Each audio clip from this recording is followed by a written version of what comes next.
Hola, buenos días.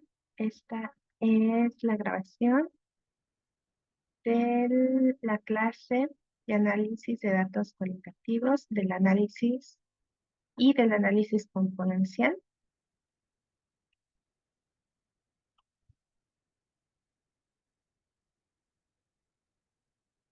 Les voy a hacer lo más concreto posible. Eh, es el tema que vimos el sábado. Sin embargo, bueno, por cuestiones de que tuvimos algunos problemas de luz y por cuestiones de que igual me comentaba, ¿no? Que sí se entiende a la hora de la explicación, pero ya a la hora de la práctica a veces es un poco complicado recordar todo lo que vimos en clase. Entonces habíamos quedado en que les iba a hacer este video para que lo tengan como respaldo y en cualquier momento lo puedan consultar. Entonces, quedamos en que era los métodos de análisis cualitativo de los análisis de resultados, ¿no? Los análisis de resultados del método cualitativo. Entonces, el enfoque de recolección, hablábamos de que el enfoque de recolección, cuando es cualitativo, lo que, lo que nos vamos a enfocar cuando recolectemos la información es una información que nos permita tener, entender la lógica y entender el porqué de la temática que estamos estudiando. Entonces nos vamos a enfocar a recolectar datos que nos ayuden a interpretar, explicar y entender de manera más profunda el fenómeno que estamos estudiando. Por eso dice que permite mayor profundidad en el análisis de detalles, matices, factores y elementos. Ya que los datos que vamos a recolectar son datos que no están encerrados en un sí o un no, sino que son datos más que nos dan fotografía, una fotografía, una visión más amplia de el un panorama más amplio del fenómeno que estamos estudiando, el enfoque de análisis, bueno, también tiene que estar dirigido a ese tipo de datos. Porque un dato cuantitativo pues se va a enfocar en un análisis cuantitativo estadístico, pero un dato cualitativo va a tener un enfoque de crear relaciones entre el contenido de el discurso que está viendo, se va a enfocar en interpretar eh, las citas, las imágenes, eh, lo que se vea en un video, ¿no? Entonces, eh, mi enfoque de recolección y mi enfoque de análisis, evidentemente, pues van de la mano. Si mis datos van a ser cualitativos, el enfoque también va a ir en el sentido de poder analizar ese panorama general, cómo lo voy a ir aterrizando ya para obtener mis conclusiones. Entonces, el enfoque de análisis es un análisis de relaciones entre citas textuales, verbales, audiovisuales, pictóricas y da énfasis en el proceso. La naturaleza de los datos es textual, visual o audiovisual. Los datos cualitativos son resultados de elaboración de la realidad desde el filtro del propio investigador, ¿no? En la parte cualitativa, el investigador se considera como parte de la investigación, como instrumento de recolección de la investigación, porque pues a final de cuentas el investigador es como un filtro de esa información. Los datos son complejos, son distintos, son complejos, sujetos a distintos significados y por tanto sujetos a distintas interpretaciones. Porque pues de inicio no estamos categorizando, ¿no? Sino de toda la información, del todo el panorama, pues dependiendo de la metodología y de la visión del investigador, pues vamos a clasificar de diferentes maneras. yo les decía, pueden tener su cuarto lleno de muchas cosas y de repente ustedes, o su closet, para irnos a lo mejor un poco más concreto, tienen su closet lleno de mucha ropa y de repente la personita A decide que va a ordenar su closet por tipo de prenda. Entonces pone pantalones de un lado, pone camisas del otro, zapatos y así. Pero otra persona decide que mejor lo va a hacer por color. Entonces pone los colores rojo, blanco, negro, amarillo, no todas las prendas de un color de un lado. Y así. Otra persona decide que lo va a hacer por temporada. Entonces pone la ropa de invierno de un lado, la de verano, la de otoño, ¿no? Entonces, son los mismos objetos, pero los está acomodando de manera diferente. De esa misma forma, los datos cualitativos es el mismo panorama, pero también el investigador va a ir decidiendo, dependiendo de lo que quiera o del enfoque que él traiga, dependiendo de lo que quiera analizar y del enfoque que él traiga, lo va a ir acomodando de manera diferente. Y no significa que esté mal, ¿no? Sino esa es como que una bondad de los datos cualitativos y una característica, ¿no? Entonces, dice, para análisis, el investigador debe intentar reducir, organizar y simplificar en unidades más manejables la información. Esto es categorizar, como lo hacíamos con el clúster, ¿no? ¿Cómo lo reduzco? Pues a lo mejor primero tengo un chorro de cosas del closet y digo, lo primero que voy a hacer es quitar aquello que de plano ya no utilizo y eso lo voy a regalar, lo voy a donar. Voy a quitar lo que no utilizo, lo voy a donar. Lo que ya está muy viejo y muy roto, lo voy a tirar. Entonces empiezo a hacer la limpieza de mis datos, en este caso en mi closet. Pero hago la limpieza y después digo, bueno, ya cómo lo voy a organizar por color, por temporada, por tipo de pieza y ya voy simplificando, ¿no? Entonces de esta manera ya tengo en el ejemplo, pues tengo un closet más ordenado. En los datos, pues tendría ya los datos más ordenados, más en unidades más concretas, que ya me permitirían hacer un análisis específico. Eh, Análisis de datos cualitativos. Es un proceso mediante el cual se organiza, manipula la información obtenida por los investigadores para establecer relaciones, interpretar, extraer significados y conclusiones de datos no estructurados. Se caracteriza por su formación cíclica y circular. ¿Esto qué quiere decir? Que bueno, vas haciendo el análisis y de repente hay algo que pues hay un gap de información que no tuviste en ese momento, un hoyo de información y bueno, esta parte me falta, puedo preguntarla así, obtener más información. Y entonces, esa retroalimentación del primer ciclo de obtener información, hacer el análisis, la reflexión, detecto dónde hay hoyos de información o detecto a partir de todo eso cuáles los procesos con los que podría mejorar esta situación, lo implemento o busco la información que requiero y otra vez empieza un ciclo, ¿no? Entonces, por eso es cíclica y de forma circular, ¿no? Su objetivo es recuperar, identificar, obtener ideas relevantes y útiles de las distintas fuentes de información que permitan expresar el contenido sin ambigüedad. Consiste principalmente en palabras, suele ocupar más tamaño porque, por ejemplo, en un análisis cuantitativo, pues muchas veces nosotros reducimos desde la metodología en qué vamos a poner, cómo vamos a interpretar los datos en el sentido de cómo los recolectamos, ¿no? Por ejemplo, es diferente recolectar una calificación donde solamente voy a tener los nombres de las personas o sujeto 1, 2, 3, 4 y un número, un dato numérico, a tener la interpretación de una entrevista de cómo a esa persona le funcionó el taller que le estoy dando.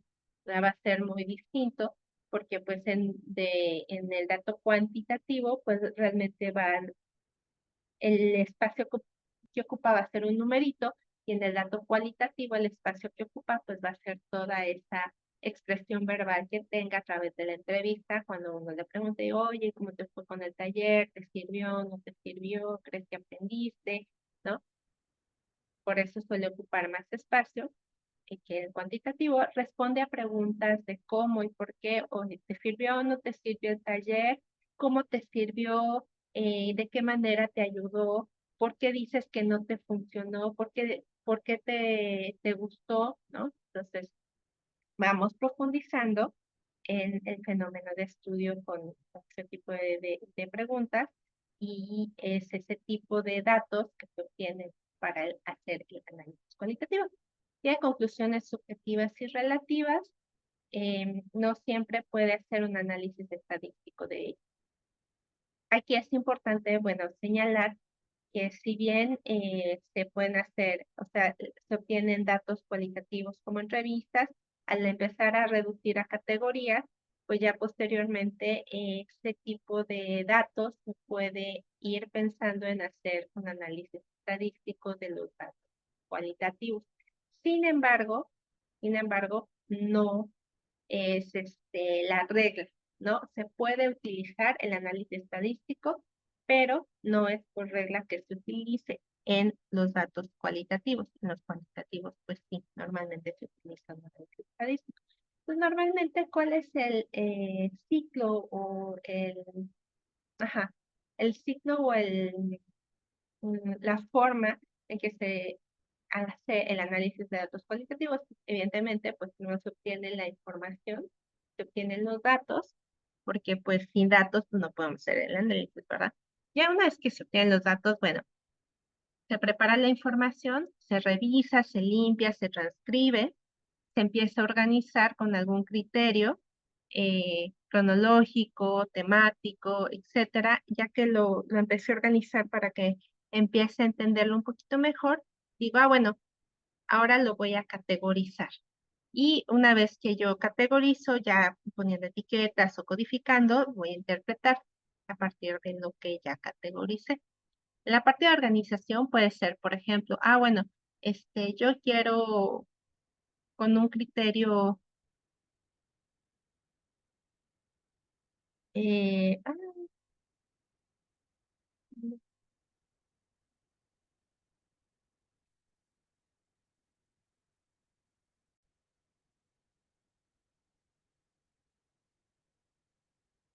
ya, perdón. Entonces, les decía que el organizar de repente me dice, ¿cuál es la diferencia entre organizar y categorizar? Pues al principio, por ejemplo, vamos otra vez al ejemplo del closet, ¿no? Yo voy a,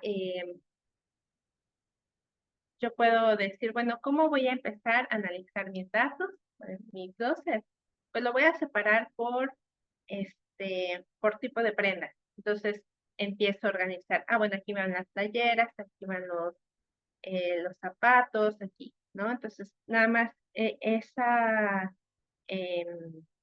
forma de organizar, tengo un criterio y digo, bueno, y esto me ayuda a tener una visión como más ordenada, pero a partir de ahí yo puedo empezar a categorizar, ¿no? Bueno, ya lo organicé por tipo de prenda, ahora voy a empezar a codificar esas prendas, ¿no? Entonces, como que sí tienen que ver la organización y la categorización, pero normalmente el organizar es como que también eh, como a través de un criterio, ¿cómo voy a empezar a analizar estos datos, ¿no?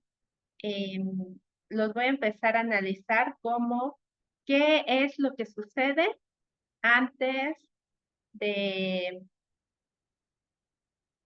de los exámenes y qué es lo que sucede durante los exámenes y qué es lo que sucede después de los exámenes. Entonces voy a, em, la información de mi entrevista la voy a organizar en las cosas que las personas reportan que hacen antes del examen, durante y después del examen, ¿no? Lo empecé a organizar. Sin embargo, ya después de que tengo esa organización, yo ya puedo decir, bueno, antes del examen, ¿qué están haciendo? ¿No? ¿Qué están realizando? Yo veo que muchos, antes del examen, repasan, otros subrayan, otros leen, otros... Ah, bueno, entonces ya tengo esa organización por tiempo, por periodo, pero dentro de esa organización yo ya puedo ir identificando patrones. Ah, bueno, entonces yo veo que antes del examen hay un patrón de que mucha gente se pone muy nerviosa y empieza a hacer esto. También hay otro patrón donde las personas prefieren relajarse.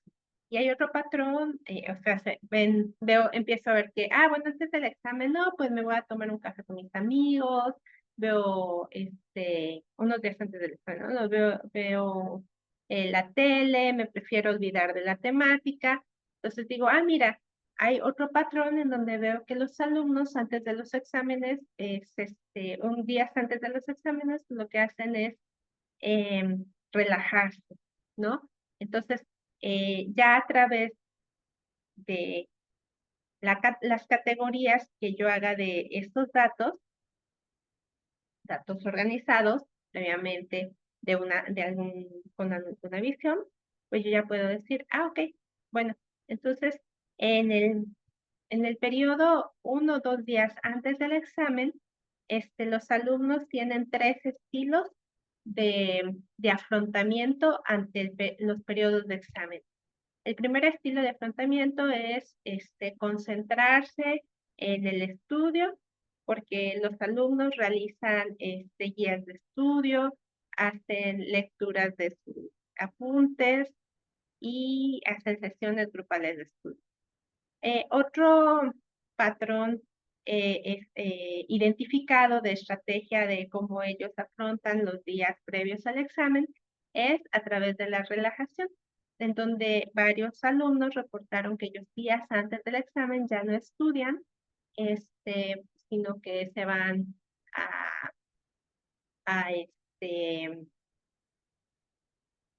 al cine o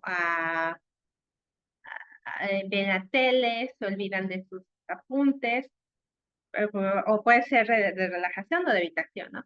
Y así, ¿no? Entonces, ustedes ya de la organización que le dieron a esos datos, le pueden poner una categorización. Entonces, a esto se refiere esta parte del análisis cualitativo. Obtengo mis datos, los preparo, reviso, hago la transcripción, hago la limpieza, lo que tenga que hacer, los organizo, a ver cómo los voy a empezar a analizar. Por eso esto ya que una vez está organizado, voy a analizar cómo los podría categorizar, cómo los podría codificar, y después ya con esas codificaciones, bueno, ¿qué es lo que me están diciendo esas codificaciones? Que sería la interpretación. Hasta aquí es en general lo que es el análisis cualitativo, ¿no? Cualquier tipo de análisis cualitativo va a ir como que en ese sentido, con ese tipo de características. Desde este punto, es como un subtema de análisis cualitativo, es lo que sería el análisis componencial, ¿no? Entonces, como su nombre lo indica, el análisis componencial es un análisis cualitativo que se enfoca en los componentes que contiene el fenómeno o en la variable a analizar. Entonces, dice, es un proceso de búsqueda de las dimensiones de significado que subyacen en un dominio, ¿no? ¿Qué dimensiones tiene una palabra, una variable, una temática, una situación, ¿no? Es un proceso de búsqueda que busca ver qué dimensiones o componentes tiene un dominio. Aquí habla del significado porque el análisis componencial se utiliza mucho para el análisis lingüista, ¿no? Para analizar las palabras, y ahorita en los ejemplos vamos a ver. Este análisis componencial es un método que se trata de comprender cómo un concepto puede definirse o entenderse por medio de una serie de características que lo componen. Entonces, cómo un concepto o una palabra se define a través de las características que componen esa palabra. Componencial es una técnica utilizada para descomponer un concepto en elementos esenciales o rasgos distintivos. Se usa en investigación cualitativa y en estudios lingüísticos, pero también se puede aplicar a la educación para analizar y comparar conceptos relacionados con políticas educativas, modelos de enseñanza o competencias docentes. Esto, cómo concebimos al mundo que nos rodea y qué características les damos a las palabras que usamos o a un concepto, ¿no? Entonces, el análisis componencial mucho se enfoca al análisis de las palabras, por eso dice análisis lingüista. Y es como que, ajá, se busca entender, ¿no? Cómo entendemos el mundo a través de las palabras o los conceptos, ¿no? Entonces, nos puede ayudar a entender qué características tiene una palabra, un concepto o una variable, ¿no? Entonces, un ejemplo, estamos de lo más simple a un poco más complejo, es cómo voy a entender la palabra soltera, casada y divorciada, a través de cómo lo podría entender. Entonces, ¿qué características en común podrían tener estas palabras?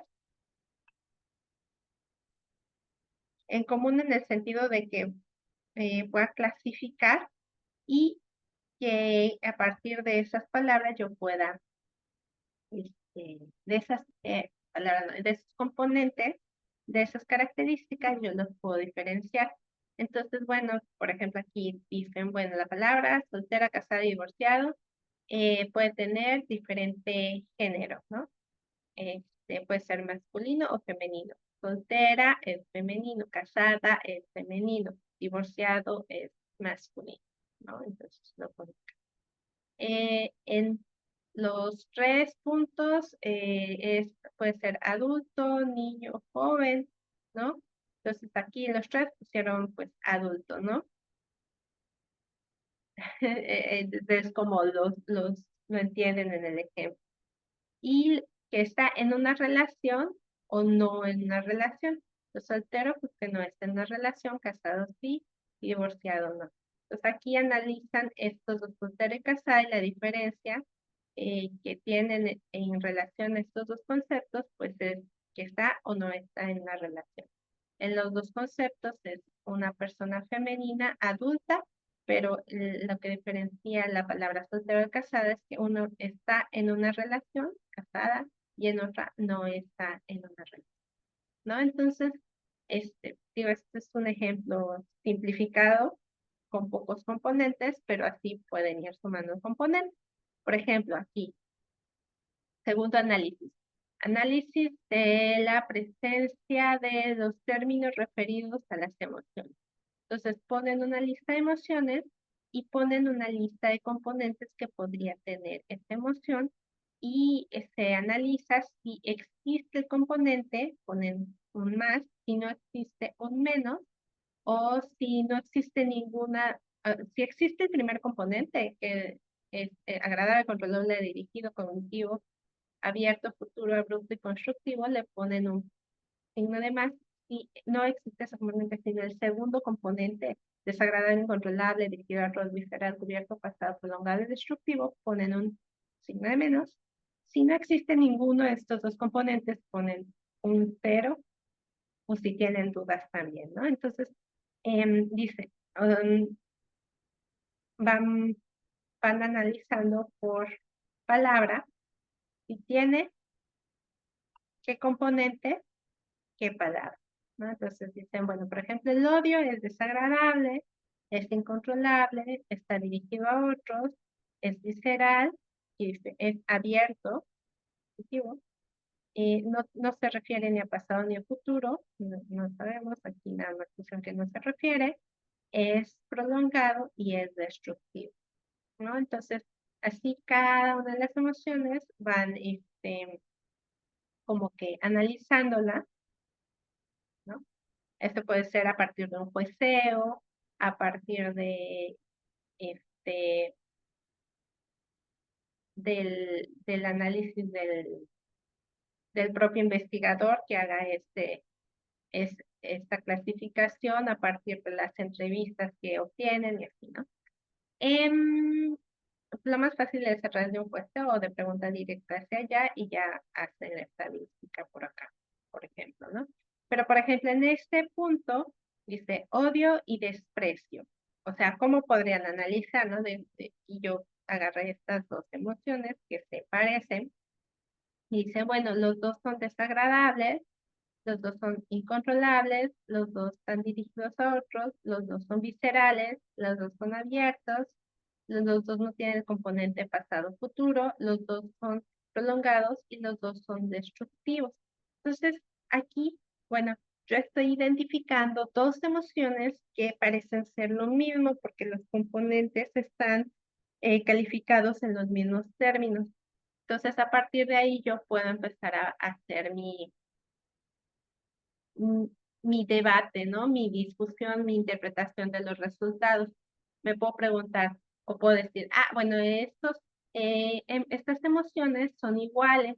O puedo decir, bueno, estas emociones pareciera que son iguales porque se reporta que en los componentes que se estudiaron los manejan de manera similar.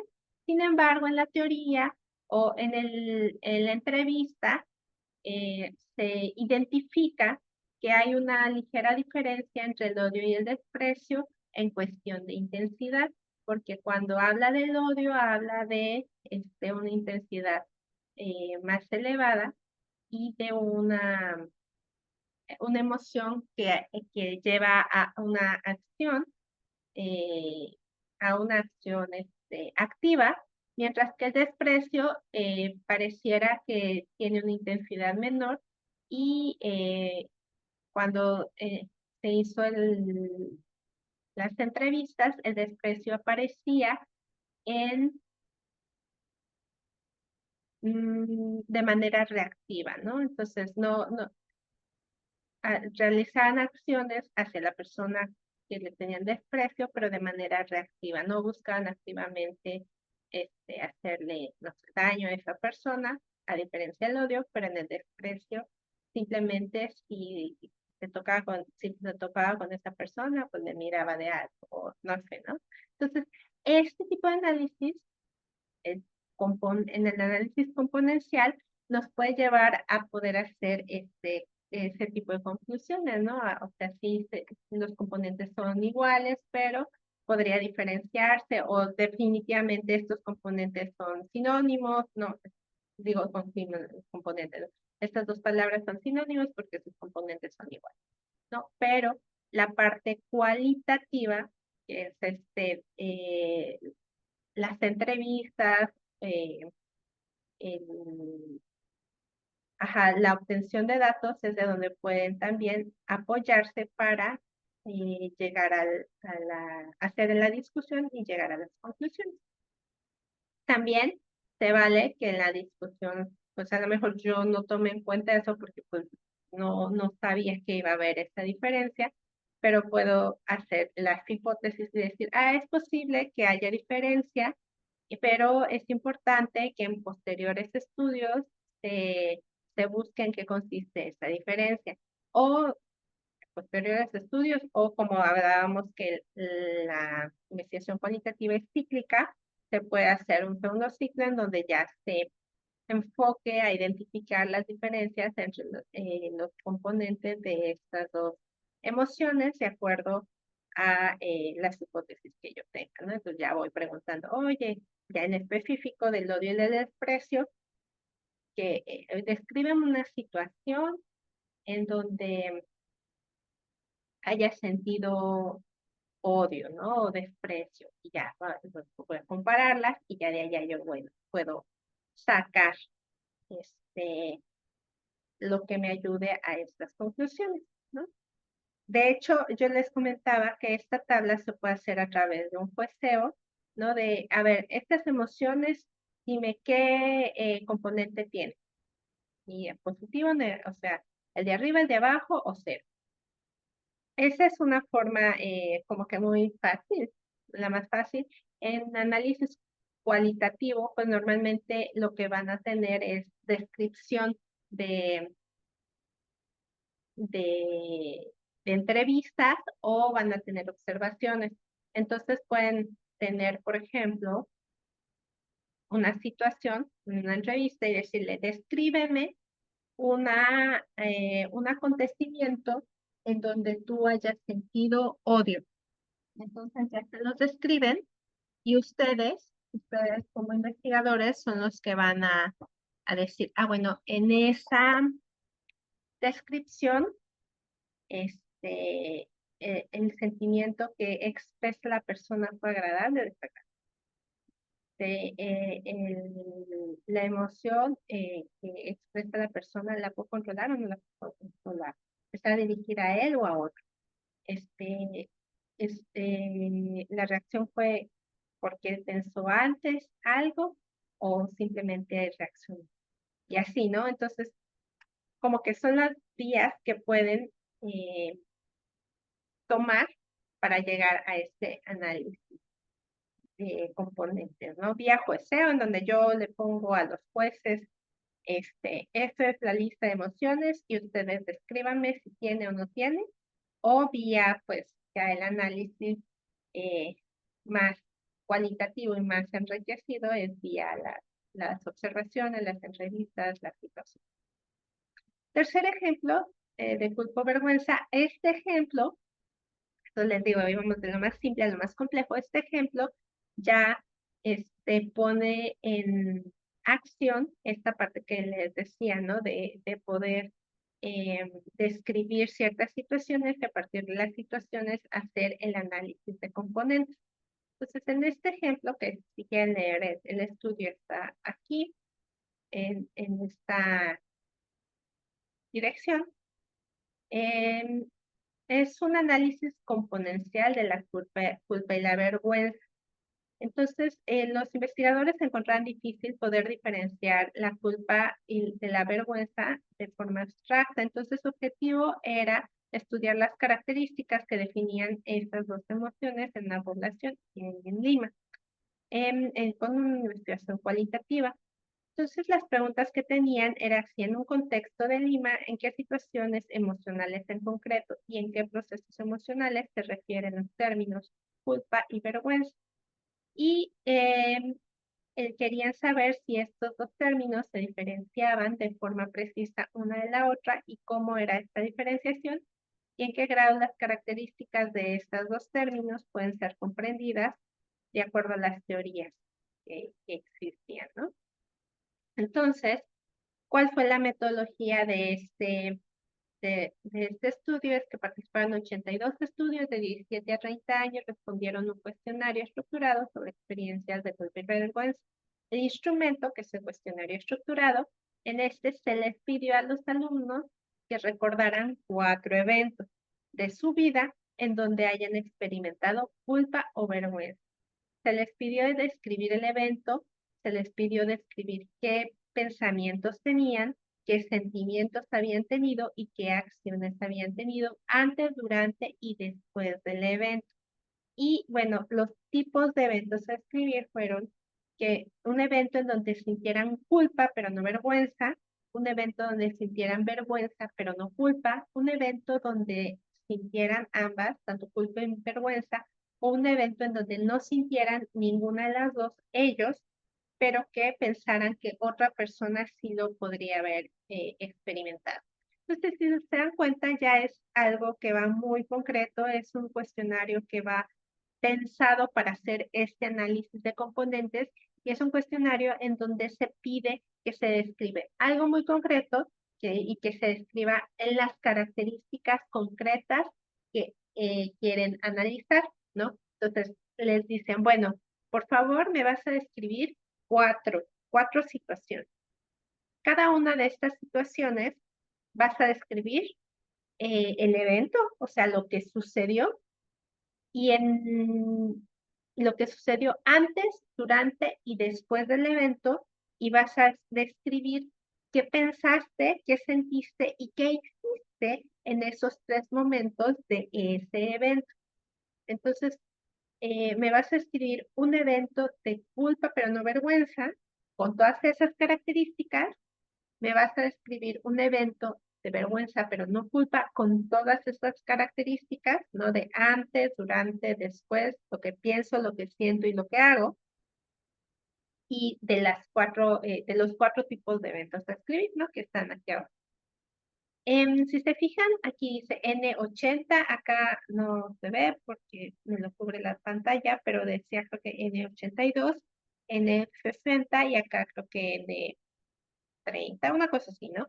Pero estas Ns hacen referencia a que, bueno, de los 82 estudiantes, pues 80 sí pudieron describir este tipo de evento y de acá 68 y así sucesivamente, ¿no? Porque habrá algunos que digan, no, ¿sabes qué? Es que no se me ocurre el evento tipo, bueno, no importa, descríbeme el evento tipo. ¿Cómo se hizo el análisis? Se analizó la descripción de todas las situaciones dentro del marco de un enfoque componencial de la emoción, o sea, se analizaron los componentes. Se construyeron categorías que se referían tipo de situación antecedente, evaluaciones, experiencias subjetivas, reacción psicofisiológica, la prontitud para actuar y las reacciones emocionales, procesos de regulación y consecuencias cognitivas. El análisis se hizo en dos partes separadas. En la parte de aspectos objetivos, que sería la descripción de qué pasó, ¿no? Que sería como que el antecedente de lo que sucedió de la situación, de aquello que puede ser observado por otras personas, por eso se dice lo subjetivo. Y la parte, por eso se dice lo objetivo, perdón. Y la parte subjetiva de las descripciones, que sería la descripción de los componentes emocionales, ¿no? Y fisiológicos de cada individual. Se analizaron 298 situaciones. Si bien son 82 estudiantes, acuérdense que cada estudiante intentó describir 4 situaciones. Por eso se llega a 298. A partir de acá, para la primera parte de la situación objetiva, se utilizaron 21 jueces para crear agrupaciones de la situación. La parte subjetiva se hizo con el análisis de contenido de los componentes de la emoción. La agrupación de situaciones, esta parte objetiva, se hizo con los 21 jueces locales que identificaron similaridad entre las situaciones en dos momentos, que serían los jueces seleccionaron todas las situaciones en 15 grupos de similaridad basados en las características de las situaciones y en un segundo momento cada juez identificaba la similaridad de esas situaciones, de esos grupos por pares. Y entonces esos 15 grupos similares se hicieron de 15 se redujeron a 7. Entonces, ¿qué pasó? En términos más entendibles. De las 298 situaciones que existían, los jueces fueron agrupando. Mira, esta situación parece una situación de relaciones familiares. Esta parece de eh, relaciones amorosas. Esta involucra situaciones de vergüenza pública. Esta involucra situaciones de violar la ley, ¿no? Entonces, como que las 298 situaciones, cada uno de los jueces empezaron a agrupar las situaciones en diferentes categorías. Y dijeron, bueno, estas situaciones se parecen, se agruparon. Ya que se agruparon, ¿cómo le voy a nombrar a esta categoría? Y así a las 15 situaciones. Aquí no dice si lo hicieron de manera conjunta los 21 jueces o de manera individual. Eso no venía en la metodología, pero bueno. Imaginemos que lo hicieron de manera conjunta. Ya tuvieron las 15 categorías y de esas 15 categorías después solamente se enfocaron las categorías, que es el segundo momento, y dijeron, bueno, esas categorías se sobrelapan, son similares, se pueden agrupar, y eso lo hicieron para reducir todavía más el número de categorías. Entonces, identificaron, creo que fueron 2, 3, 4, creo que fueron 7 categorías. Construcción del sistema categorías para identificar los tipos de reacciones emocionales. Bueno, y esa fue la parte de cómo identificar estas, cómo identificar estas situaciones en categorías antecedentes, que es esta primera parte. Situación de antecedente referente a aspectos objetivos de la descripción, ¿no? Esto hicieron categorías y identifican las situaciones por lo que sucedió, por la parte objetiva. Y en la parte subjetiva reportaba, ¿no? El investigador que lo podrían haber hecho igual que con las situaciones antecedentes con los jueces, pero es un proceso más largo y complicado en relación a hacer ese tipo de análisis y por las limitaciones prácticas, ya para este segundo análisis de la parte subjetiva, prefirió hacer un sistema de análisis de contenido que se basó en la literatura de las emociones, ¿no? O sea, el investigador hizo una búsqueda bibliográfica y basada en esa búsqueda bibliográfica construyó un sistema de análisis de contenido, ¿no? Ah, bueno, ¿qué dice la bibliografía? Que la culpa contiene, que la vergüenza contiene. Y a partir de ahí yo hago mi análisis, o sea, mi clasificación. A partir de eso y a partir del material cualitativo que obtuvo a través de las entrevistas. Se analizaron los componentes de la culpa y la vergüenza clasificadas de acuerdo a las siguientes categorías. O sea, a través de esta análisis de la literatura y de esta eh, información más cualitativa, pues el investigador hizo estas categorías, o sea, ya no utilizó jueces, sino que él lo hizo, y bueno, puso evaluación de experiencias, experiencia emocional subjetiva, reacción psicofisiológica y tendencias a la acción. Entonces, en el componente emocional, pues a partir de estas 4 categorías, fue desarrollando, bueno, de evaluación, que, que dentro de evaluación, ¿qué hubo allá, no? Pues en la evaluación de la persona, pues hubo que había relaciones negativas de los demás, autoestima disminuida, que no era previsto, que no era responsable, Entonces, en evaluaciones, ¿qué tipo de evaluaciones pudiera haber dentro de situaciones de vergüenza y culpa y que pudieran ser, o sea, que, que pudieran encontrarse en todas estas situaciones? Entonces, a partir de ahí, pues desarrolló este sistema de categorías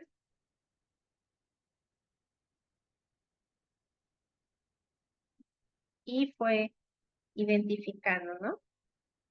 En las situaciones de vergüenza y no culpa, el 72% en todas las situaciones de vergüenza y no culpa, o sea, en estas 80 situaciones que dijeron, estas son de vergüenza y no culpa, en esas 80 situaciones, el 72% tuvo una reacción negativa de los demás.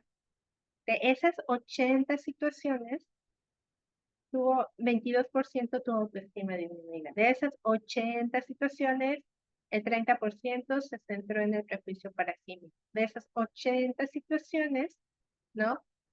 Sentía vergüenza.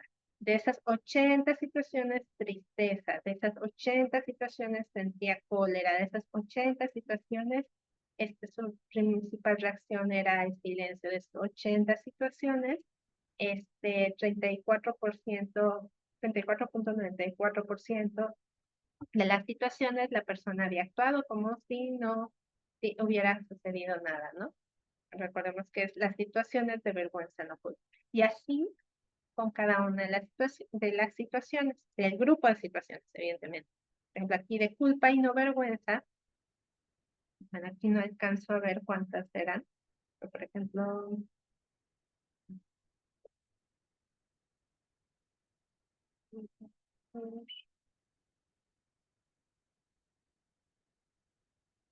Eran 83, 68 y 67. Entonces, 83, 68 y 67. Entonces, aquí están analizando 80 situaciones, 83, 60 y 67, ¿no? Entonces, de esas 60 situaciones, de esas 80 situaciones, de esas 86 situaciones, ¿cuántas sintieron esto? ¿Cuántas evaluaron así? ¿Cuántas evaluaron así? ¿Cuántas evaluaron así? Así es. Entonces ya a partir de esa clasificación y de esa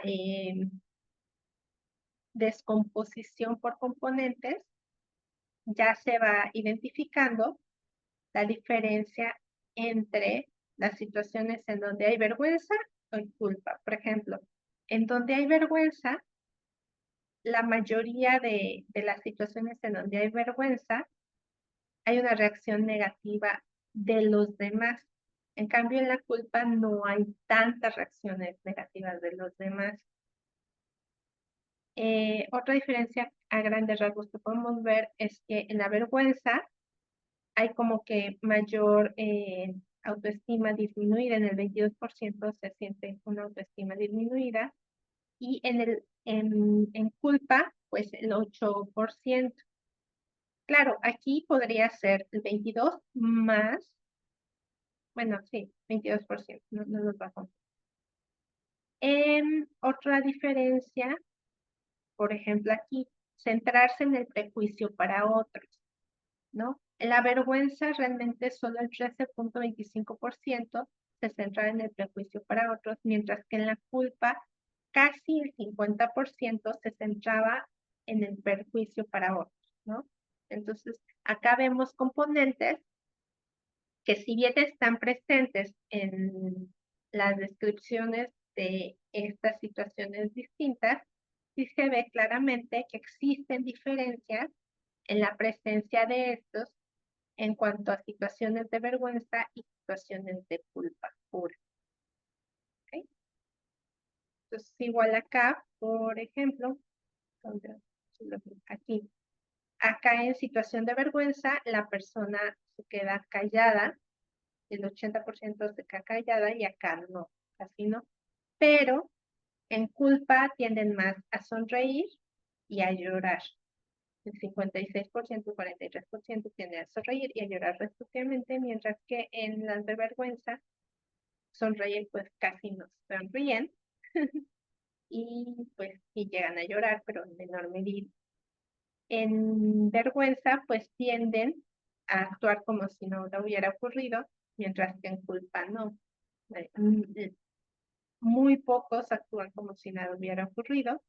Y en vergüenza, pues el 34% trata de reparar esta situación, mientras que cuando tienen culpa, la mayor parte del porcentaje de las situaciones que están en situación de sentir culpa, buscaban hacer una reparación, ¿no?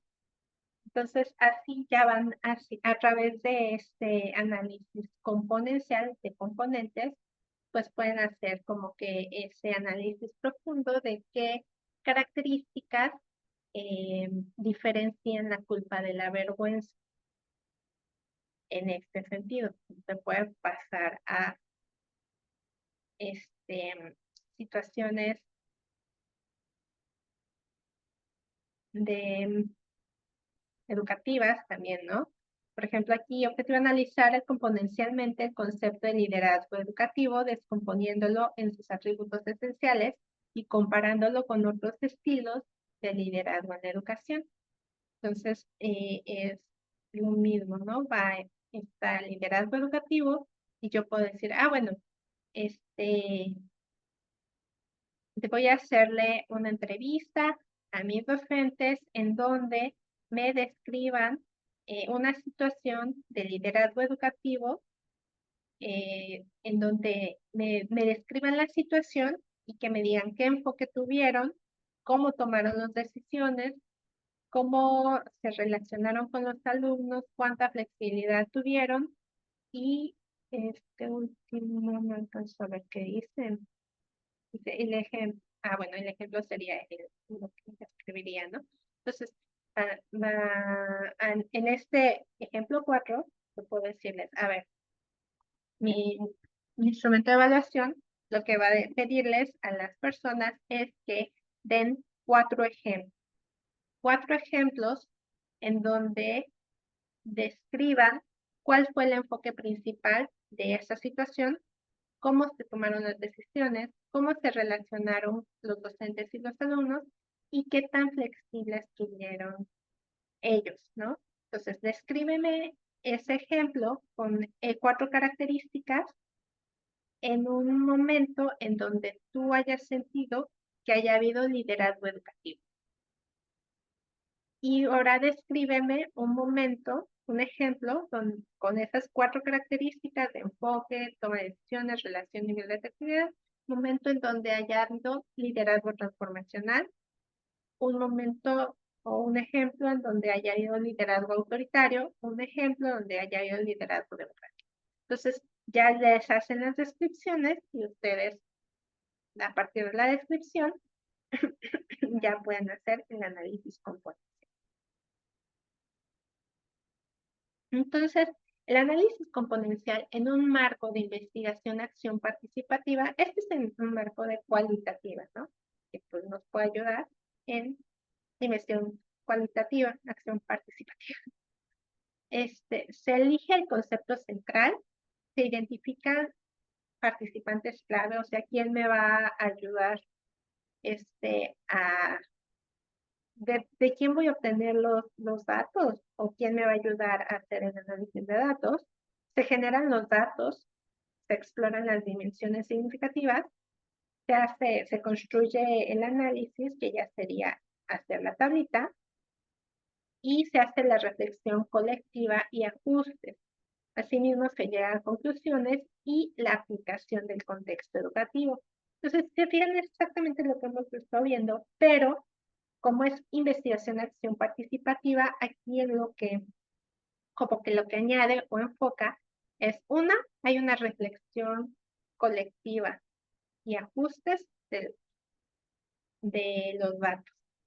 Acá también existe la aplicación en el contexto educativo. Por eso, pues, lo de la acción participativa, pues aquí viene la aplicación, ¿no? Y bueno, incluso podría ser también en la generación de datos, en la construcción, pues también podemos implicar a las personas, ¿no? Cualquiera de las. Entonces, elijo un concepto central, educativo clave para el contexto educativo, ¿no? Lo que quiero, elijo mi variable, ¿no? Evaluación formativa, inclusión, aprendizaje en proyectos, equidad en educación, lo que yo quiera, ¿no? La variable que yo quiera analizar. Y identifico quiénes son los participantes que son los actores educativos implicados en el tema, docentes, estudiantes, ATP, directivos, supervisores, todas las familias. ¿Quiénes me van a ayudar a hacer este análisis o de quién yo voy a obtener esta información? Para generar los datos. ¿Cómo puedo generar datos? Con grupos focales, ¿no? Pregunto a los participantes cómo entienden el concepto, qué características consideran esenciales, con mapas conceptuales colectivos, ¿no? Vamos a construir juntos un mapa de atributos del concepto, con entrevistas o encuestas abiertas, con análisis de documentos o políticas. Las entrevistas, pues es el ejemplo que les di, ¿no? Tú descríbeme, ya yo analizo. Acá en los grupos focales y los mapas conceptuales, pues la información viene de un trabajo colectivo en vivo, ¿no? En ese momento hacen el análisis. O el análisis documental, pues ya yo reviso lo que ya está por escrito en documentos y ya hago mi propio análisis, sin necesidad de juntar gente o de hacer entrevistas. Una vez que ya tengo la información, ya puedo identificar los atributos esenciales y compararlo con otros conceptos relacionados. Puedo organizarlos en la tablita. Y hago mi reflexión colectiva y hacer reflexión colectiva para que esté dando pie a que se presenten los hallazgos en una sesión grupal y que se permita a la gente que participe en esa sesión grupal que valore o ajuste o amplíe el análisis y la interpretación. Y pues si es necesario, de acuerdo a las informaciones del trabajo grupal, pues se reformula la tabla de ser necesario. Y una vez con eso, se discute cómo esa información, esa información a la que se llegó se puede utilizar para mejorar la práctica educativa y cómo se puede elaborar a partir de ello propuestas de acción basadas en los hallazgos. Por eso yo les decía que esta parte puede enfocarse en la primera parte del proyecto y es muy largo, por eso también les decía que no necesariamente íbamos a terminar todo, que a lo mejor únicamente se hace la propuesta para fines de la asignatura, ya ustedes posteriormente en su día a día, después de que se hayan graduado y todo, pues continúen con la investigación y la aplicación de la propuesta. Beneficios del enfoque: fomenta la participación activa del diálogo, permite el conocimiento se construya colectivamente, ofrece un análisis situado y contextualizado en la realidad educativa, facilita la toma de decisiones fundamentadas, transforma el análisis componencial en un proceso dinámico y colaborativo, integrando la voz de los actores para lograr una comprensión más rica del concepto de estudio. En el IAP, ¿qué momentos se puede utilizar el análisis componencial? Se puede utilizar para procesar la información recolectada en la fase diagnóstica, que es lo que les decía, ¿no? Yo analizo mi información en la fase diagnóstica con este análisis componencial y eso va a permitir que mis talleres se diseñen con base en componentes efectivos identificados en la práctica docente. O puede ser en la fase de intervención-evaluación, permitiendo identificar los componentes que puedan estar difiriendo para la efectividad o no de una intervención, lo que ayuda a la reflexión y el ajuste de la intervención. El hacerlo en estos dos puntos, no en los dos, no es hacerlo aquí y acá, sino en cualquiera de los dos puntos, puede ayudar a que el proceso esté más alineado con aquello que se pretende.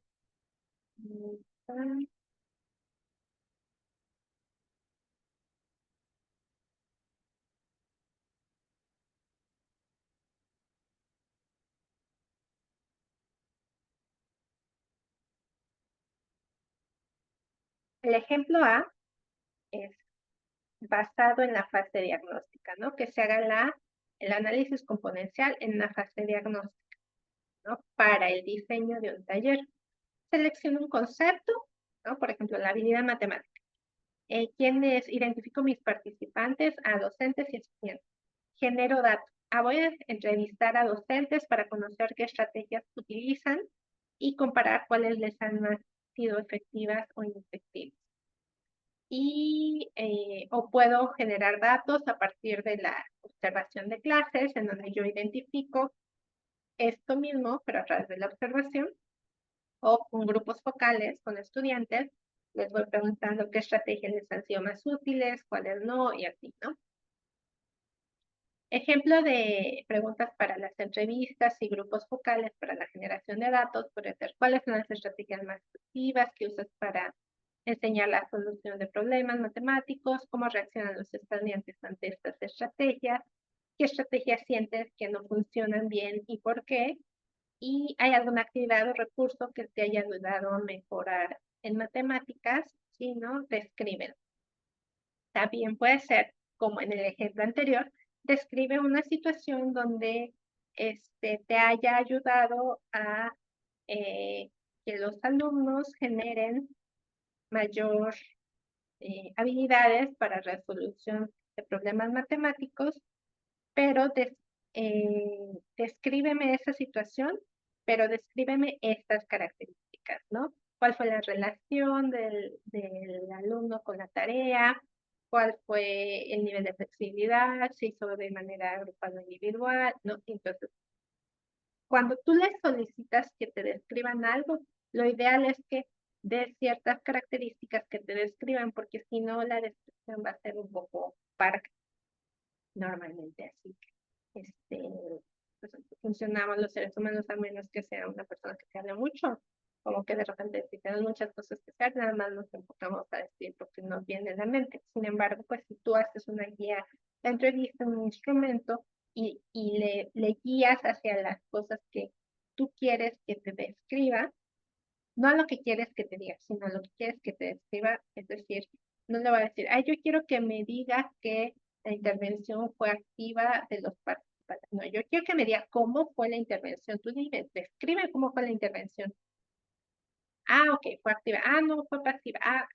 No, es diferente, ¿no? Entonces, pueden ser preguntas así, o pueden ser preguntas como lo que vimos en los anteriores de la descripción, a través de ciertos componentes específicos que yo quiera analizar.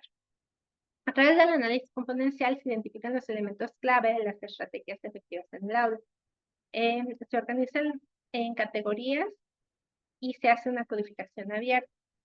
Entonces, se identifican las estrategias utilizadas, ¿no?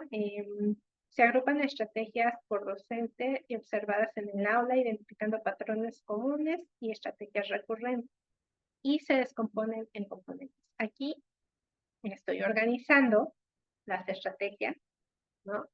Estoy organizando las estrategias por efectivas y no efectivas. Y ya que las tengo efectivas y no efectivas, ya descompongo los componentes y elaboro mi matriz de componentes.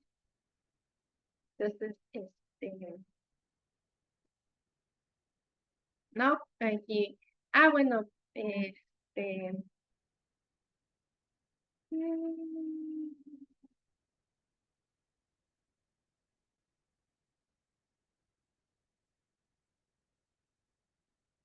ah, me expusieron los docentes,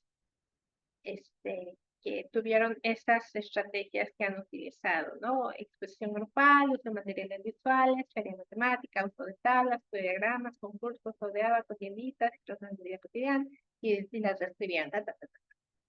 No, no solamente las mencionaron. Acuérdense que como estamos en cualitativo, necesitamos entender un poco más, entonces no solamente es que nos digan, sí, hice la exposición grupal y eso me funcionó. Pero la exposición grupal puede ser muy diferente uno del otro, porque a lo mejor un maestro me dice, a mí pues, la exposición grupal fue una de las estrategias que más me funcionó. Y otro maestro me dice, en la exposición grupal no me funcionó, solo se pelearon mis alumnos. Pero con esos datos yo no voy a poder entender cuál es la diferencia entre la misma estrategia con diferentes maestros. Entonces yo voy a decir, bueno, explícame, descríbeme esa situación en donde la exposición grupal te funcionó, descríbeme qué sucedió, cómo fue la interacción entre alumnos, cómo se dividió, cómo fue la división del trabajo, cómo fue la organización del trabajo. Y entonces, a partir de ahí, muy seguramente yo voy a poder ver que aquel maestro que la exposición grupal le funcionó, seguramente los alumnos trabajaron en conjunto, se pusieron de acuerdo, investigaron juntos, fuera mientras que al que no le funcionó, pues seguramente los alumnos se dividieron el trabajo, solamente lo sacaron del libro, ¿no? Entonces, a lo mejor es la misma estrategia, pero si yo no le pido que me describa la estrategia, yo no voy a entender por qué esa misma estrategia a uno sí le funcionó y a otro no le funcionó, y ya no voy a poder hacer tampoco mi análisis de componentes. Entonces, eso es lo que tienen que tener cuidado.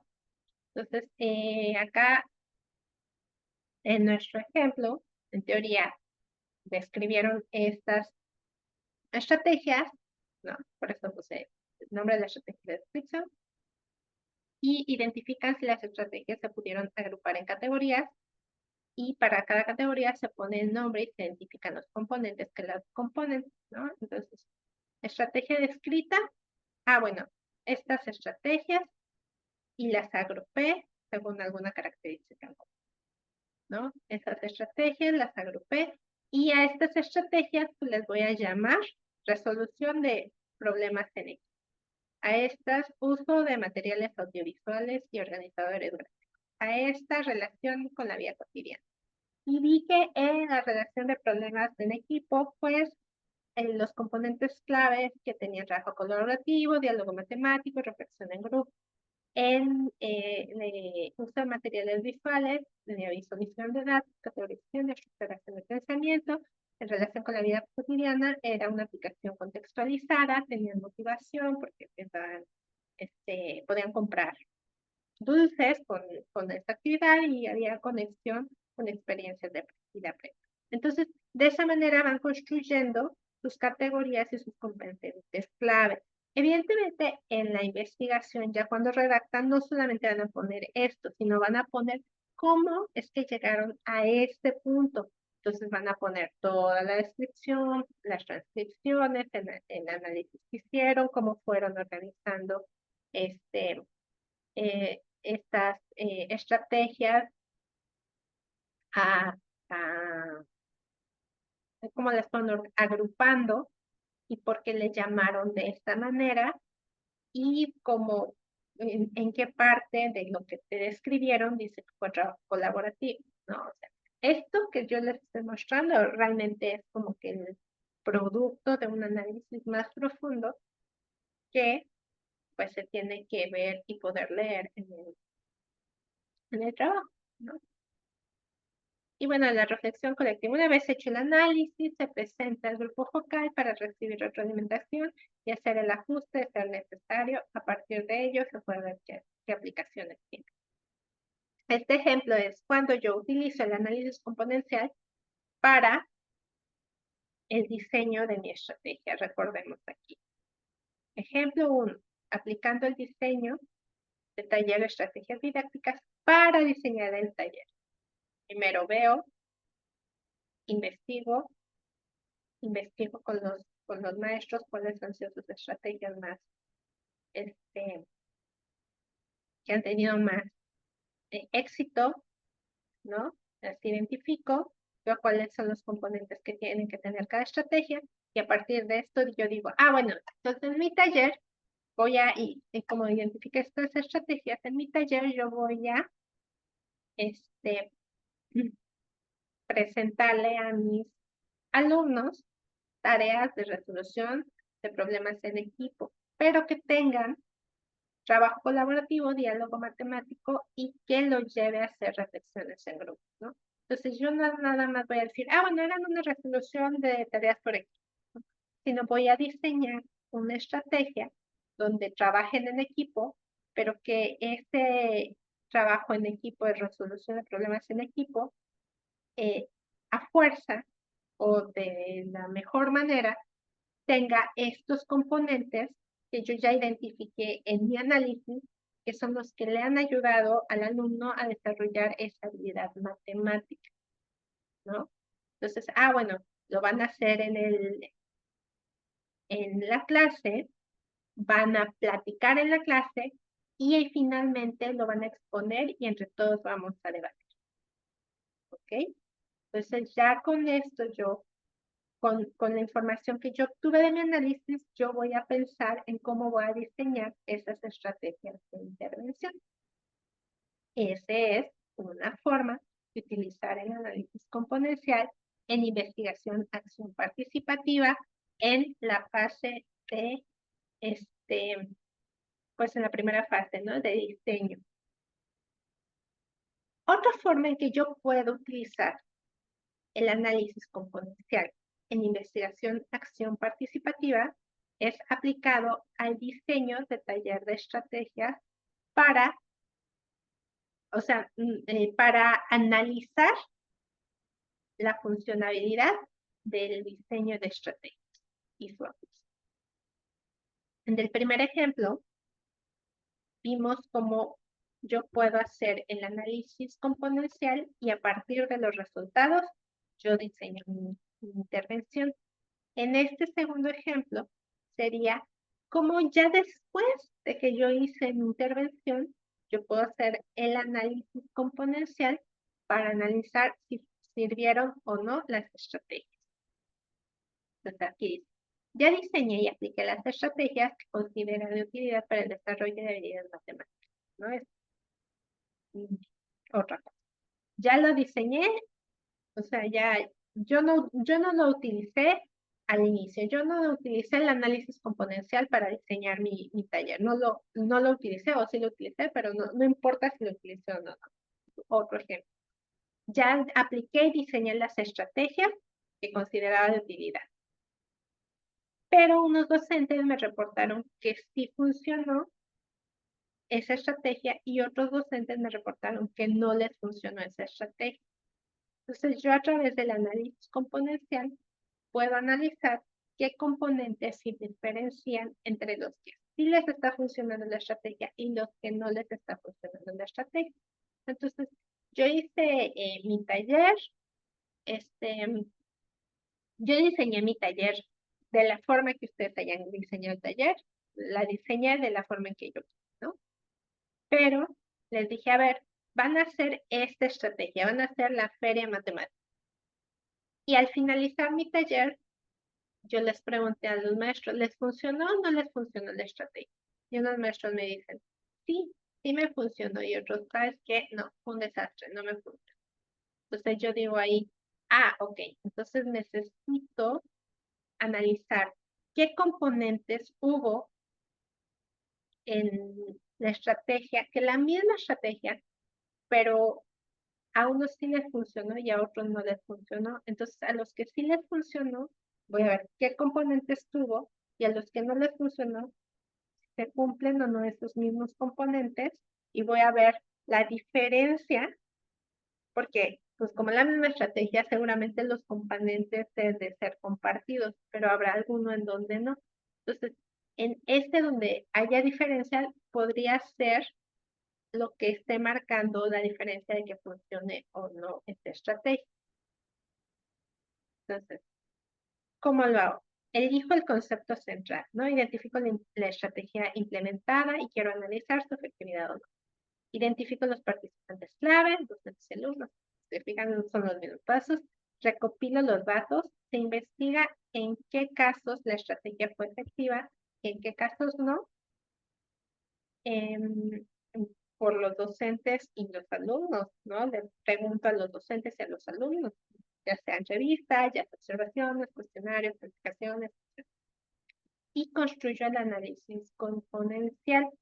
Identifico los componentes de la estrategia y comparo en los casos donde funcionó, donde no funcionó. Hago mi reflexión colectiva, hago los ajustes y interpreto mis resultados y conclusiones. Entonces, la feria de matemáticas, la efectividad funcionó, no funcionó. ¿Qué tipo de material usaste? Bueno, fue dinámico interactivo, fue lápiz y papel, grupal, qué ejercicios utilizó, qué evaluación, qué tipo de retroalimentación.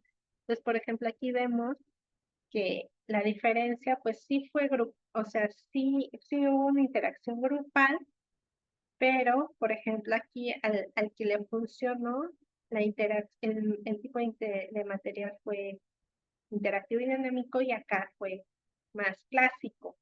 Acá no hubo retroalimentación, aquí sí hubo retroalimentación. Entonces, como vemos como dentro de una misma estrategia, dentro de sus componentes puede haber diferencias que puedan hacer la diferencia en que funcione o no funcione, y esto puede,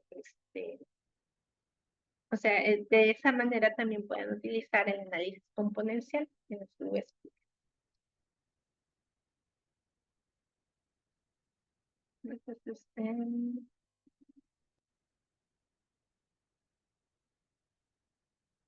prácticamente eso, ¿no? Ante el análisis competencial se desglosan los elementos clave de la estrategia, identifico mi estrategia, resolución de problemas en equipo. ¿Cuáles son los componentes clave de resolución de problemas del equipo? El trabajo colaborativo, el diálogo matemático, la reflexión en grupo, el rol de docente.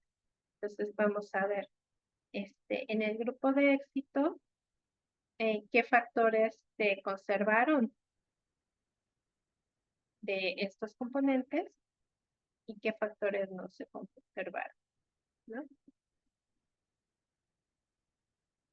Entonces, de estas formas pueden utilizar el análisis componencial. Este es un ejemplo de cómo pueden hacer el análisis. ¿Funcionó o no funcionó? Y identificar los componentes, escribirlos y luego ir viendo cuál es la diferencia. O ya tener la estrategia identificada con los componentes clave identificados y ver cómo se aplicaron esos componentes clave en el grupo de éxito y en el grupo que no funcionó. Bien. Y bueno, eso sería todo en relación al análisis componencial. Gracias.